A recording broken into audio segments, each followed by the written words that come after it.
evening, all you awesome people out there. My name is Scott Churchson, alongside Mr. Ryan O'Regan, Davion Boosie, and of course, Mr. Robert Leckington. And welcome to Tales from the Film Set on Zingo TV, channel 249, 250, Spanglish World Network.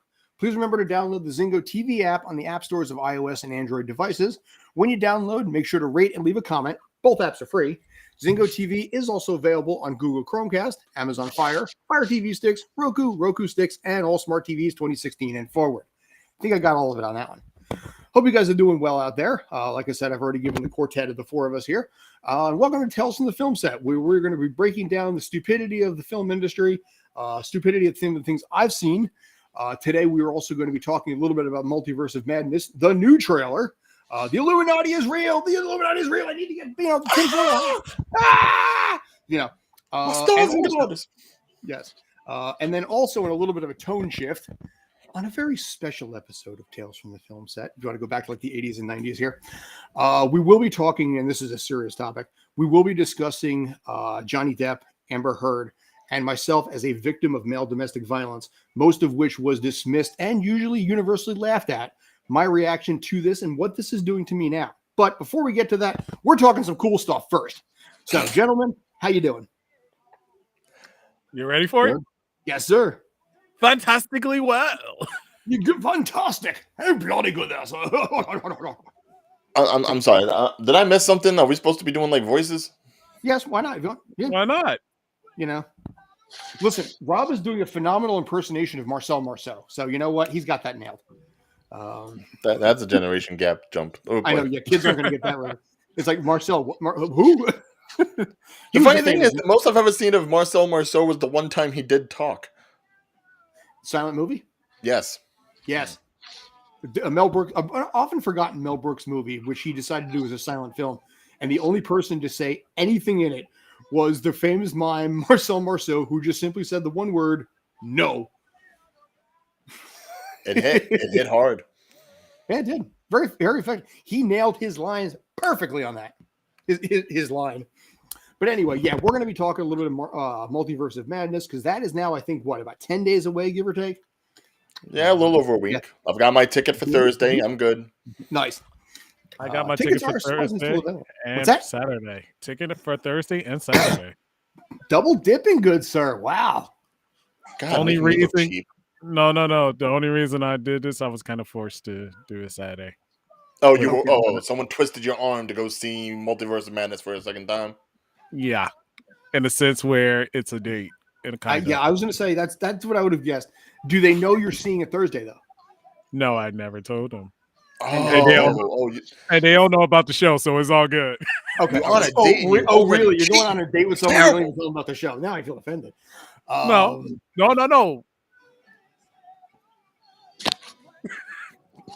Why you always I don't know where this is going, but all right. But yeah. Like, as you know, in this case here, I understand completely. I have had dates like that before. It's like, have you seen? My parents did that. There was like way back in the 60s, there was a James Bond movie that was big at the box office. And on their first date, they lied to each other. Did you see this movie? No. Did you? No. Okay, let's go. They both already seen it. So my parents, their relationship started on a lie. Here's the thing, though. I would never necessarily consider, if I was to go ahead and date somebody that was heavy into the MCU, into Marvel and all that, that'd be great.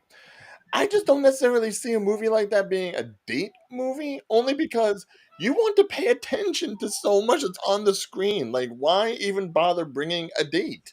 Is it a first date? Yes. Okay, first date is passable. I think it's not a makeout date. You're not there yet. No. Well, I'm not saying it had to be a makeout date, but certainly you want to be able to have some sort of emotional and embrace or connection. Probably do that before or after the movie. Oh, dude, confidence here, confidence. Wow. I'm loving it. Right. So since you all already seen the movie, then you can use the second time to focus more on her and bother her time watching the movie. Exactly. And basically at the same time, you could also be like, listen, I'm here for you. I can see this movie anytime. But hang in on, fact, I did. That's special. And meanwhile, you're like, oh, wait, hang on. Check this out. In 5 seconds, a cool thing's going to happen. Oh, crap. I'm very quiet. When I go to the movie theaters and somebody's watching it with me and they never seen it, I'm very quiet. Okay. So he just acts surprised, yeah. But yeah, there's a lot of curiosity with this. The Illuminati is real. Supposedly, there's some talk that, did we hear Patrick Stewart? Did we not hear Patrick Stewart? But I want to get your thoughts a little bit on this, whether or not this is going to live up to the hype. There was rumors that this movie did 6-day-a-week reshoots, which is easily millions to pushing probably tens of millions of dollars with the amount of overtime you got to pay crew on, a Marvel movie, which is already big budget to begin with. Do you think this is going to live up to the hype, or do you think that they're going to be disappointed? It's hard to say. I mean, considering how much they're really cramming in here, you always run the risk of too much of a good thing. Mm-hmm. So I always have to wonder if maybe they're just pounding in too many different variables and too many different guest appearances. Even though it's supposed to be in the multiverse, obviously there's always going to be different variations. We've already seen different variations of Doctor Strange himself. Mm-hmm. I don't know if it necessarily warrants that much work, especially considering while this is coming out in May, you do have another Marvel movie coming out 2 months later. Mm-hmm.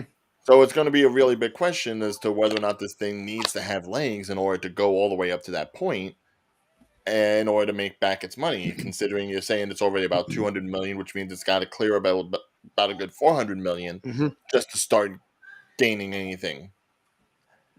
It seems like a bit of a risk, but considering how much workup there has been since the last Marvel movie to this one, which I guess you would technically count Spider-Man, even though it is Sony, and how much weight the Marvel stuff on Disney Plus has been doing in order to help prepare for this, going all the way back to WandaVision, this does feel like it's going to have a nice little crescendo of everything coming together. Mm-hmm.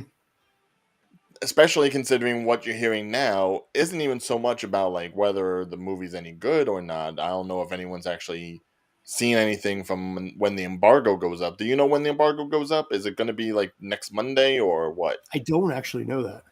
It's supposed to be this week. It's supposed to be this week? I'm guessing Thursday, Friday? Because remember, whenever they do red carpet or something like a private screening, it's always the week before the movie comes out.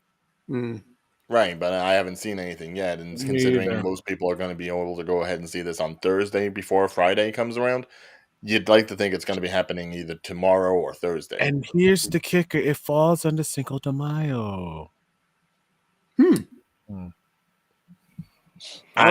So, okay, then that means I'll have a margarita before and after, but do you really want it? Because I agree with you on that, Ryan. Thinking about it, this is a sequel to a sequel to a sequel. Even though it should have just been a sequel. With also one of your main characters being a character who got a spin-off of their own. Correct. Wanda Maximoff. Correct. So it's and you're also introducing new characters too, like America Chavez. Who may not get as much weight directed to them as you would hope. Well, it varies because it depends on the execution. Is this going to be the end of the multiverse, or this is just the beginning? Because once this is over, we have to worry about Ant-Man and the Wasp: Quantum Mania. Plus there's also questions of whether or not the multiverse is going to play into Thor: Love and Thunder with the whole Jane Foster thing. We still don't know what the ripple effect is going to be in all this. Facts. So, and the same thing as Black Panther. We don't know what's the ripple effect with that either. Is it going to be his sister taking the mantle, or is it somebody else, or are they just going to replace the actor in general? I think the sister takes over. It's the way Disney Marvel has been working with things. Yeah, and then not only that, Hawkeye, for example, because that's what I was thinking. Just the way they were saying, behind the scenes, that they want her to come back. She was talking about, they were telling her to shut up on certain things, and she got injured, and it was a whole heap of things, and they was making sure she comes back. Even the protest against her being in the movie was that serious, to the point where they was nope, she stays, and they stand their ground. And after that, all of us shut up. So, the only thing I can say is that as far as everything's all considered, it seems like overcompensation. Mostly because when you look at last year, when you look at what they were trying to do with Black Widow and Shang-Chi and Eternals, and how middling those returns were. Even though they were still pretty good, they were still middling by Disney Marvel standards. The minute No Way Home burst out onto the scene, that's when you started to see a lot more kick up in what they were doing with Doctor Strange. Not so much Thor: Love and Thunder, not so much any other production, just that one.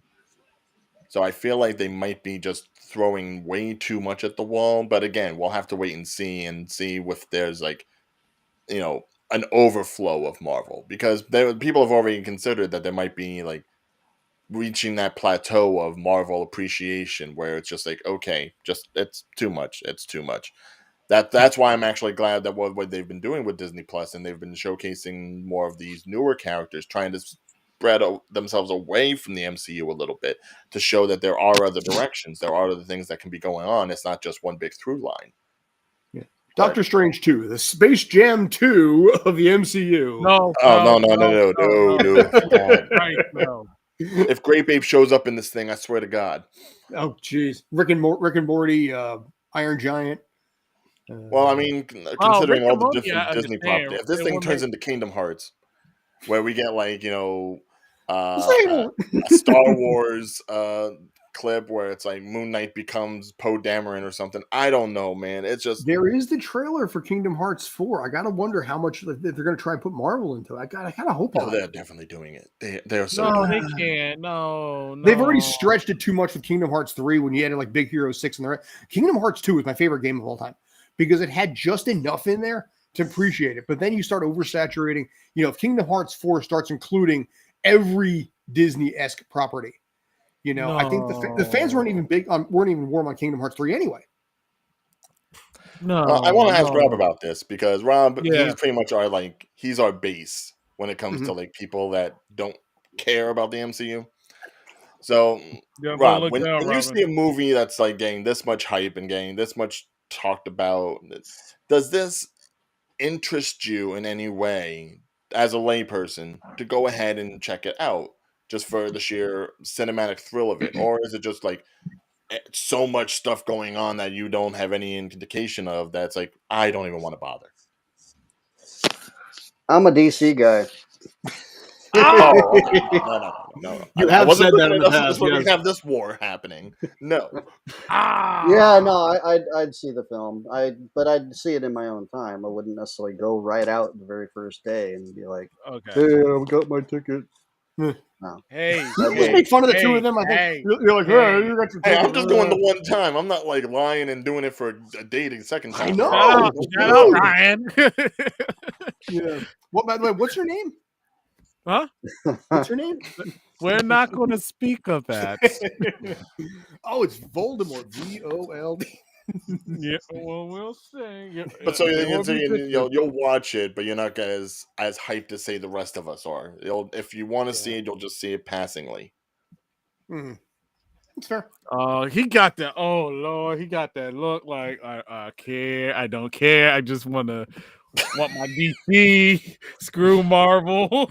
It's like I just want my Shazam Fury. I have some favorite Marvel, characters, but mine. I'm more of a Batman, Superman kind of guy. So that's me. So, who's your favorite out of the Bat family? What's that? Who's the favorite out of the Bat family? Oh, I had to ask. Scarecrow. I think Scarecrow's cool. I like psychologically complex. I like it. So yeah, I could see you being Scarecrow. And they almost had Scarecrow in the Schumacher. If Schumacher did a third Batman movie, which obviously never happened, Scarecrow is going to be your main villain. Nice. I mean, for all you know, Scarecrow's already active, considering the fears everyone has of the Flash, and whether or not that movie's ever going to happen. No, I think it's going to happen, but it's just they're probably going to basically do a little bit of recasting. It's already there. It's already indicated. That's the trippy rope there, because that's going to be a lot of money for recasting and reshoots. Because you know who they want. Like, all the fans are asking for him. So it's not like Ezra or Grant Gustin? I'm saying Grant. No. Look, Grant Gustin is great for the TV show, but to go ahead and. But the thing about it is just we'll see. Like we don't know what the executives are doing behind the scenes. So if they add him, we don't know how he'll do on the big screen. He may do phenomenal on the big screen. Maybe it's just the way WB's writing the stuff. So my own opinion, and this is my opinion, he's probably a phenomenal actor on a low key and probably be a better representation than the guy that we have currently. Well, I mean, if you saw what happened with Fantastic Beasts, I wouldn't say the numbers are necessarily there. That's the issue. I mean, especially when you're looking at the Warner Brothers shakeup that's going on right now with the Discovery partnership and all the brass being changed out. It's like, obviously they'll be making some changes, whether it be to DC, whether it be to Wizarding World. They're going to be doing some things. So there may also be some cost-cutting measures too. They may not necessarily feel it's in the right mind to go ahead and spend more money into a movie that hasn't even been released yet. The great movie pundit John Campea, he actually brought this up during his show. That the point where they actually announced that the Flash movie was going to happen was around the same time that the Flash television series had started. Here we are now, like season 7, season 8 of the television show has gone on. This movie has not yet been released. This thing is moving slower than any Flash villain once he goes into Speed Force, right? This thing is in the mud. It is in the muck and mire. It is not moving. It is frozen. But here's the question though, on the DC side of it, which movie ran slower? The Flash movie or Catwoman? Which Catwoman? The Catwoman movie was actually Michelle Pfeiffer after Batman Returns was supposed to be Catwoman, and that was 1991 or 2, I think. 1995, I think. No, that was Batman Forever. The one before that was Returns. So from Batman Returns in like 91 or 92, they wanted to do a Catwoman movie, and they waited until like 2004. So my question is, which one has waited longer? This is the Flash now. Well, considering we got a Catwoman movie in any sense of the word, and we still have yet to have a Flash movie. I mean, not to say I want like another Cat movie. It would be nice to see maybe something with Zoe Kravitz as a solo, but it's just one of those things where it's like Ezra is not doing anything for himself or for this franchise or for the other franchise that he's in. Basically, Ezra and Warner Brothers Fantastic Beasts is killing itself financially. They need to stop having dates. No more movie dates for them too. All right. But sorry, I mean, Fantastic Beasts 3. I don't think anybody's going to see that because honestly, nobody cares. It doesn't have a lick of the magic that it feels like the Hobbit version of Lord of the Rings. You know, but again, that's why I'm talking about like anticipation with movies. Like the hype train was so heavy, you know, that they had like the Harry Potter anniversary stuff just in like the last few months where they were showing stuff on HBO Max, and they had the cast reunion of the original movies, all this sort of stuff that was leading up to the next Fantastic Beasts movie, and it was still not pleasing even for fans. They had a Harry Potter like game show. Get lay people in there. There was like a 4-part Harry Potter game show with like Dame Helen Mirren literally emceeing the event. It was terrible. It really was kind of crap. But the fact that it's that big, dude, we watched it. It was like, oh my god, this is bad. But it was still one of those things that it was a great draw because Harry Potter is. You know, Fantastic Beasts. Nobody cares. There's no magic behind it. Peter Jackson said something I read the other day. He said when they did Lord of the Rings, he had 3.5 years of pre-production. Before they had day one on set, he had 3.5 years to prepare for this. When they did the Hobbit movies, he said I had 0. I just had to go. And that's the big difference between both films. And that's kind of the same thing I'm seeing right now with Harry Potter versus Fantastic Beasts, because it is very similar. You got one storied franchise that people love, and you got a prequel that's just it's there, you know. It was there for prequels. It's got Jack McCoy's daughter in it, you know. But that's the kind of stuff that makes me hesitant about Doctor Strange too. I mean, if you can see what something like that, which let's face it, the Wizarding World has as feverish a fan base as anything Marvel or DC does. And if that movie can't work, if that whole franchise can't work, imagine what something like Doctor Strange is going to end up being. I still have the highest hopes, but at this point, there's just been so much Marvel. It's like I would not be surprised if they really started to trip and falter. Probably. Dave? I will say this. If this movie performed in the same capacity as No Way Home, Marvel, you have did it again. You have did it again. I'm telling you, you did it again. I'm looking at the camera. You did it again. Yes, but I don't think they will do as well as No Way Home and does the same kind of numbers and everything. I almost fear for the rest of the MCU because this will almost cement the idea that Marvel movies have to be like this now.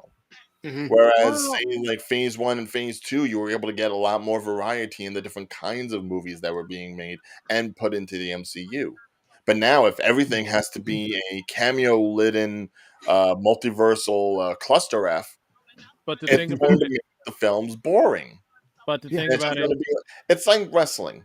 Like you could either have like the spot fest of AEW, which is what the Marvel movies are with No Way Home, or what you're getting possibly with Doctor Strange, or you could have some good storytelling and you can have some compelling characters and you can just keep it simple, like everybody else except WWE. Okay, I was about to say, like, no, look at you like I know better. Okay, but like I said, everything is a gamble. We hoping that this film does extremely well. From what I heard about the film, a little detail, they said it almost had to been pushed to a rated R level. Almost. Rated R? Yeah, it almost been pushed to a rated R. They had to dumb it down. That was the purpose of the reshoots. See, I almost would have preferred that they went rated R. No, but the thing about galvanize the audience, get us ready for when they actually do Deadpool or Blade or any of the things that are going to warrant a rated R, like Moon Knight. That easily could have been rated R. But you know what? You're dealing with Disney. Disney is not comfortable enough to actually push the rated R issue. The only look at Internals. They had that little mini sex scene. Yeah, it was mini. Yeah, but it was enough to be PG-13. It wasn't like full on rated R. So it's like they don't want to push it. So just give them some time. Well, I'm sorry. We need more sex in the MCU. But I'm done with you, bro. This isn't your daddy's MCU. This is the newfangled stuff, the 2022 version. Oh, I'm telling you right now, if they do bring in X-Men and they bring in a Logan or a Jean Grey or a Rogue or any of that, you gotta amp up the sex appeal. No, we're not. I don't know. Jean Grey was kind of hot, and so was Rogue in like the 1990s version. Yeah, Rogue not so much. Rogue was looked at as like a child. No, I prefer Rogue. If we bring in especially now that we have a Captain Marvel, if we bring in a Rogue that goes ahead and steals the powers of Captain Marvel as they've done in the comics, and we get that Rogue with the big hair and the leather jacket, you gotta pump it up to like Southern Belle style. None of this wayfish wanderer who gets uses Logan as a father figure. Because that was just creepy a little bit. I'm not going to say anything about the original X-Men movie, but that was just a little bit odd of them to go in that direction. Well, she replaced Jubilee in that movie, essentially. Yeah. That movie's like 20 plus years old now, too. Dude. Oh, God. I know, dude. I know. The original, the Tobey Maguire Spider-Man, I think, comes out is like 20 years old this year. Men in Black 1 is 25 this year, and so is Titanic. Dang, and Will ain't going to get the recognition for it. Dude. Shot and fired. like Men in Black or Titanic, I wish I could forget or just go down with the ship. No, Titanic never existed. Okay, so anyway. Yeah, about those Mets. How's those Mets doing lately? Yeah. Wait. Hold on. What do you got against Titanic? Mr. I'm taking someone on a date to the movies to see Doctor Strange 2. Let me tell you something about Titanic was like the ultimate date movie. Let me tell you something. My taste in movies has nothing to do with this conversation. So let's continue what we were doing. Tight. All right, fine. I'm waiting. No. Wait, are we doing the Shaq and what's his name? What you would call it role? What's his name? Shaquille O'Neal and what's his name? Charles Barkley. Oh yeah, okay. Going at each other's neck. Huh? Scott, you're the sports person. Who's Shaq and who's Barkley in this? Honestly, Ryan is just terrible. It's just terrible.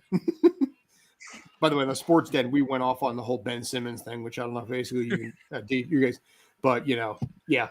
Check that out, by the way, if you want to hear what Brandon had to say as far as Ben Simmons goes. He started with the words, it's borderline criminal. Anyway, this is Tales from the Film Set, not Tales from the Sports Den. So exactly. Which you can also find on this channel, but still. You can, yes. All right. Tone shift. Here we go. Uh-oh. Yeah. I've been going back and forth for a little while about whether or not I wanted to talk about this. I don't usually, as a rule for this show, like to go into the dark and the negative. I've always tried to cater this show to be something a little bit more on the escapism side of it. And that's always been the way that I've tried to roll with things. But I want to talk a little bit right now about the Johnny Depp Amber Heard trial that's happening, the second trial. As some of you know, and I talked to you guys a little bit about this, I think privately at some point or another, I am myself a victim of domestic violence.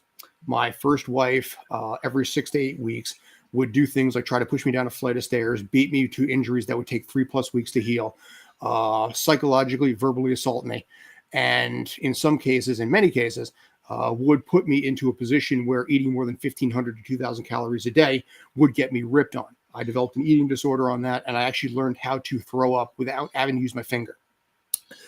In all of that and all the situations that I had, one of the biggest problems with all of it was the fact that as a guy, I would usually get made fun of for it.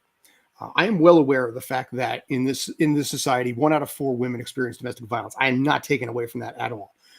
But from what I found out, 1 out of 7 men do too. And I apologize in advance. I don't know what the fluid numbers are as far as basically the domestic violence and that. I never got those numbers, and I apologize for that. But for the years that have followed on this, I have usually been mocked, ridiculed, and belittled for what I went through.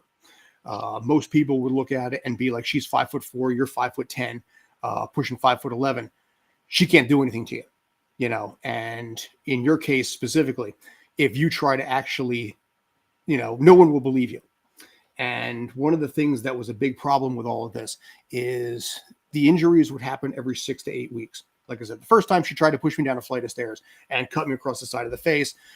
There were incidences where, for example, I got separated at the mall and she punched me literally in the mall in full view of people just because of the fact we got separated.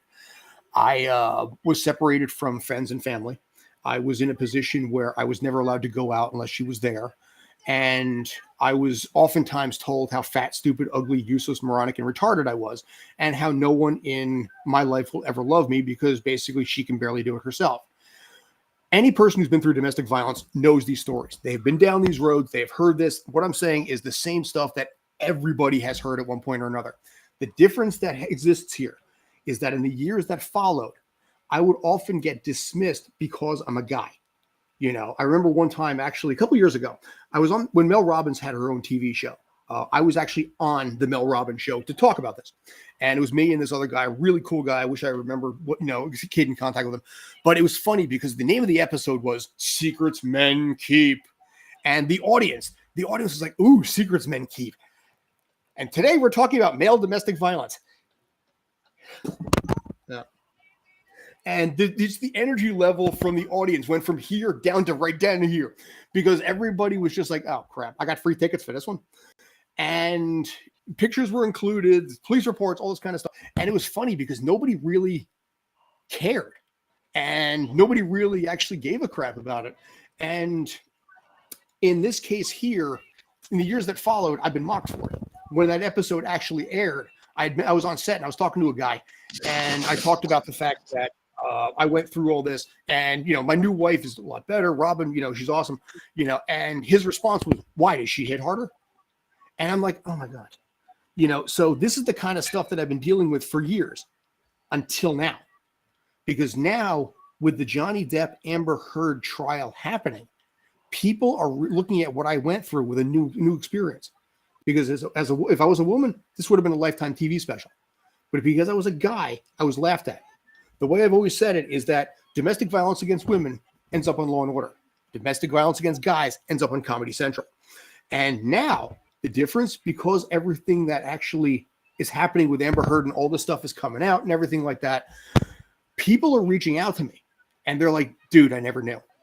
I never realized. And my case was just a very, very stereotypical run-of-the-mill case where, it's the same kind of mental attitude. It's the same sort of, like I said, belligerence, the attitude of, if you tell anybody about this, I will lie to the cops and say you tried to rape me, because no one's going to believe a man, and they will have you arrested and throw you in jail. This I went through. This is what dudes go through in this case here. And again, I'm not dismissing domestic violence against women at all. But the big difference is the fact that what I went through for all these years, nobody cared about. But now, suddenly people do, because you have one of the biggest names in the industry, and you're hearing testimony straight up. And I'm looking at that and be like, yep, went through that. And it's funny, a lot of the people that I talk to that have been through stuff like this, they're like, yeah, we all see similarities to it. So it's funny because now after all these years, people are looking at me and being like, so what you went through really kind of sucked, didn't it? I'm like, yeah, it kind of did. And now it's a weird feeling. So I'm not going to basically go too much longer in something like this. Like I said, at this point, my life is world better. Robin's awesome. I got a cat with 3 working legs named Scully, and all of this stuff is pretty much rear view mirror. But it's a fearful situation that a lot of people on every side of the gender fence go through. And for me, I finally feel like I'm getting respect after all these years, instead of just being made fun of, laughed at, and frankly ostracized because someone smaller would do things like smash things into my face when I ate the last diet ice cream sandwich. Anyway, cool. That's it. I'm off my soapbox. How you guys doing? Y'all can go first. Like I said, yeah, you did tell me the story and explain to me what happened. Like I get the whole frustration and the aggravation and the stuff that you've gone through, because certain people don't look at it as, oh, you're a guy or you're the victim in the situation. They look at it more as, oh, the statistic or the stereotype, the whole, you're a man, you can take it. And that's nothing. Like I explained to you about the episode, which I never told my mom about, when I was at Comic-Con a couple of years back, and I was heading back home, and this drunk lady just constantly was trying to assault me. And I did call 911. They probably at first was like, oh, this guy, whatever. So I said, I got the police on the line. She's walking away, I don't know her. So we get to a corner where there is 2 police officers. The female police officer, I guess she went by what the woman said and said, stay away from her, back off. I'm like, but I'm on the phone with the police. Oh, I'm like, but she's the one that assaulted me. I don't know her. Didn't even give me a chance to open my mouth. Just said, go about your business or I'll lock you up. The funny thing about it was, I didn't realize the operator was on the line. The dispatcher. I did not realize it until I looked. I was like, oh, hello. They was like, yes, we heard everything. And they said, we are going to make that get that information to the sergeant as soon as possible. That was not right. And I was like, wow, like, all because I didn't even realize the phone was, I thought the phone hung up. Subterfuge is the greatest thing to work against. Lucky vindication. Yeah. And that's, and like I said, it's taken differently. So when I would tell people stories about the fact that I used to sleep in my car in the middle of winter, 15 degrees, outside, I'm sleeping in my car in this. And I would have situations where you sit there in, you're spending 5 minutes praying to God that they're not going to be angry tonight. That's going to be a calm evening. you are in such a micromanagement mode that you are afraid to pick up a pen because basically they may not want you to pick up that pen, and you may hear it. And every 6 to 8 weeks, it would be something where the anger would grow and grow and grow. And not me, but just like life, bad day at work, traffic, maybe somebody was rude to them, just whatever it was. And then, the anger and the hostility and the insults and the derision would come out, about how fat, stupid, ugly, and useless, and moronic you are. And and this would go on sometimes for like an hour, even like 3 or 4 hours. I had a couple of cases there. And then eventually at some point, bam, it would get violent, it would get angry, and the beatings would happen. And like I said, I had cases where I had injuries that took 3 weeks to heal. And the sucky part about that is these injuries happened in the middle of summer in 90-degree temperatures. So I had to sit there in long sleeve shirts to cover massive bruises because you don't want the world to know what you're dealing with. You don't want the world to see, you don't want to acknowledge it. And it's an embarrassing situation, regardless of, again, man, woman, gender fluid, doesn't matter. It's embarrassing as hell to acknowledge this is happening to you, and that's the hardest part with this. And that's where a lot of people are like, why didn't you say something? Because you don't want the world to know, because the world's going to view you differently for it. Exactly. And for me, it was funny because eventually I got thrown out of the house for the last time. And I went to the cop. I talked to my parents. I'm like, what do I do? They're like, go to the cops and the police can bring you back to the house so you can get your stuff. Because a lot of times I would leave the house and wonder if she would just break all of my things. So I had basically did the police report, went back with the cops. One cop kept her at bay, and then the other cop let me get all my stuff. And I stayed with my parents. And it was weird because for the first time in years, I felt safe. And I was like, oh my God, it was such a relief and such an amazing feeling to not be afraid anymore. And anybody who's gone through this knows that feeling, knows what that's like, knows that you develop the ability to see out of your peripherals because you can see everything that's going on over here on every side because you don't know what can be used to hit you. And that's the bitch of it. So. Yeah. By the way, does anyone else hear that guitar riff? I was just going to say there's an echo of some sort going on. Yeah. Yeah, I was about to say, like, it gave your speech a lot of, like, background mood music, but I was going to say, yeah, it did the drama, but no, but it was funny because, like I said, for a lot of years, I would get people being like, it wasn't that bad. They'd laugh at me, they make fun of me. Or like that said, that one guy is like, oh, you're remarried? Oh, she's better? Does she hit you harder? And I'm just like, oh my God. And well, just to bring it back into like the world of like film and television here, I think one thing that really needs to be pointed out is that because of the Depp Heard case and because of your situation, something needs to be made clear. Even though you and they are people that are in the industry and do acting for a living, there has been like just that overall mentality by people that are outside of the industry that will look at you and look at people that do that sort of work and think, oh, they're just being dramatic. Oh, things are just, you're being a little hyperbolic with what you're saying. Right. You're just overplaying it. You're acting. You're trying to, drudge up the emotion rather than just being real about it. And so people don't necessarily take what you're saying at face value. They think that you're doing it up. The thing is, regardless of who the person is, whether it's male or female, regardless of the industry that they're in, whether it's acting or not, it's real when it happens. Take it for what it is. Right. Don't try to judge the person based on what their occupation is. Don't try to judge the person based upon their gender or who the other person is, what their size qualifications are. Just take it for what it is. Believe the person when they're coming at you with something of that serious in nature. Yeah. And that's, like I said, my biggest thing. Now, the ironic thing on this is I actually lost the court case. I had to pay her a 5-figure settlement that took me 6.5 years to pay off. And yeah, that was the weird quirky thing of this. And honestly, I wasn't actually even that angry about it. I accepted it. I mean, it was, a car. It was basically a new car, but it was something where the idea and the belief that you're safe and not afraid anymore. And she did show up at my parents' house, and you know. And I remember one time I had a feeling she was going to show up, and I told my parents ahead of time. My father, by the way, is a former military cop, so he can handle his own as he needs to. But I said, basically, I suspect this is going to happen. It's going to happen between this time and this time. And lo and behold, she did.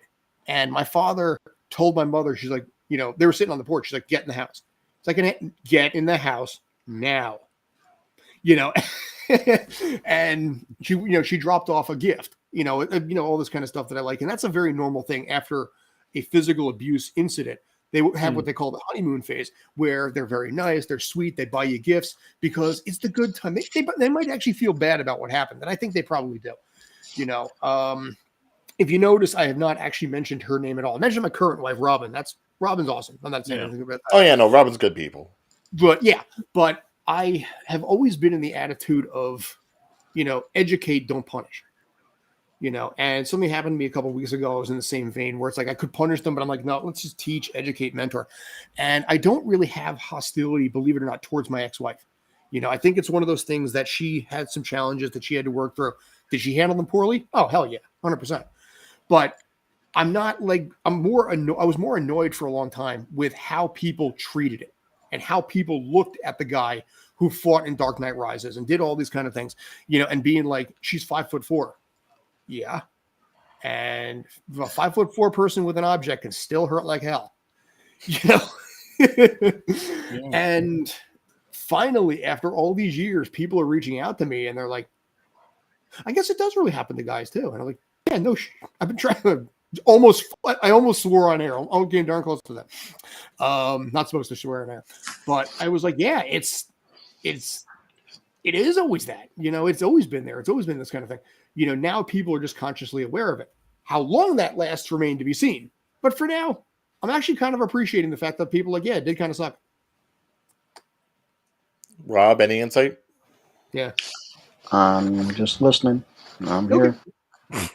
Well, that's what people need, unfortunately. Yeah. That they need that support system. They need people to hear and to get it, you know, because like I was saying, a lot of people will go ahead and listen to a guy say that sort of stuff and be like, well, he's an actor. He's just playing to the camera. He's playing up the story. And I think that's what a lot of people were thinking with Johnny Depp, because when you see him on the stand, he's pretty just like very cool and casual. The people that are questioning him is like, you know, they're just repeating stuff over and over. And he's just like, yeah, that's what we agree to, you know, about it. He's not necessarily trying to make everyone laugh or try to be Captain Jack Sparrow or brave and bold about it or anything like that. He's just keeping it at face value. And it's probably a Johnny Depp that you probably never really seen before, but you have to in this instance. Talking about this stuff is good. Sorry, I said the shy, quiet individual who's just in the realization like, look, you know, I'm here, but I'm not here. You know, and I think that's that mentality. Like, I'm not the actor that y'all know. This is me as a human being. This is why I'm doing this. But this is a total. Like, I do love the fact that y'all I got support, but at the same time, this has to be addressed. You know, and the thing is, in the trial, you've also heard some of the things that he's said towards Amber Heard, and you know, while some of them may be, you know, rather off-putting. Oh, I'm not saying it's not. To wonder, is it because of the abuse that he went through? You know, you can't say that he's just a monster because he said those things. Because when you start hearing about the things that are done to him, it's also retroactive. You know, you can easily say that a lot of the stuff is more reactionary than, you know, purposeful. Right. And people don't think that that he can be like that he's doing it based off of whatever she's done to him. They're not seeing it from both sides. In my case, I went inward. You know, I didn't lash out because it's never been my personality. You know, I've been a Zen Taoist for like almost 30 years now anyway. But it was also one of those things that when you get to the belief that you are what they tell you you are, you know, and the verbal and the psychological is worse, I think, than the physical, because the physical heals, but the other stuff is more deeply embedded. You know, you start to believe that you are inferior, you know, and that you are stupid and ugly and no one will love you but them. And you go through this kind of thing. And I think once it gets into your head that way, it affects your daily life in every way. You know, I was a financial advisor at the time for like the middle and lower class. And I would go on client appointments knowing in the back of my mind, she's going to blow up my phone in about 5, 4, 3, 2, bam. If a client appointment went a little bit longer than an hour, and they did, sometimes an hour and 20, that phone would light up, you know, every 3 seconds, every 5 seconds. I had to put the phone in airplane mode because I would get like 10, 15, 20 messages. And it is really hard to be in any profession when you've got that going on all the time. And again, it doesn't matter the gender. It matters the psychological impact that has on you. And for me, I lost almost half of my agents because of the fact I was so afraid to piss her off. You know, I had 17 agents reporting to me. I dropped down to 9. After she left, I worked that number back up to 34. So you know, it's because you can focus differently when you're not living in unbridled, unmitigated, unquestioned fear. And that's true for anybody, I think.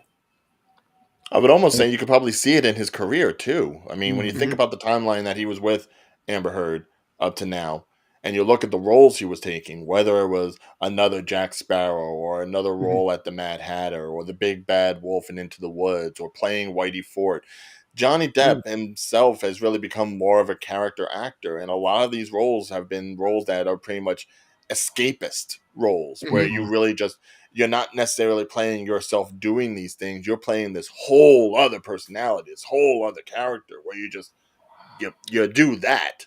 And that's your world. That's where you can focus on. That's where you can immerse yourself. And you don't necessarily have to think about things outside of the trailer. Yeah. Right. You know, like, it's just a matter of, oh, sorry. No, please. No, please. Okay. No, it's just a matter of understanding the situation that both people are in, the victim and the victimizer. Because at the same time, psychologically, you got to find up on both people's minds of where they at. Like, even with you, Scott, you probably in that mindset where society is saying, I'm supposed to be this.